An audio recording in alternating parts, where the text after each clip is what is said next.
Hello everyone, मैं मनीष। तो मैं आज पहुंच गया हूं हम लोग का रायरंगपुर अमलाडुआ मौर्य आर्ट, जो कि यहाँ पे बना है हम लोग का आदि योगी शिवा। ये बस हम लोग का इस बार रायरंगपुर में भी दिखने वाला है, मुर्मू चक्की भोलेनाथ मंदिर में। तो यहाँ का आप नज़ारा देख सकते हैं कैसा ये बना है। इसका व्यू आप देख सकते हैं कितना मस्त है। तो आप लोगों को यहाँ का व्यू कैसा लगा मुझे कमेंट करके जरूर बताइएगा, और आना मत भूलिएगा हम लोग का रायरंगपुर मुर्मू चक्की भोलेनाथ मंदिर।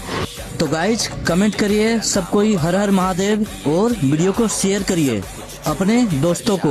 और गाइज महादेव का दर्शन करने जरूर आइए हम लोग का रायरंगपुर मुर्मुचक पुण्येश्वर मंदिर में। तो गाइज इस बार महाशिवरात्रि में देखने को मिलेगा आपको आदि योगी शिवा, हर हर महादेव।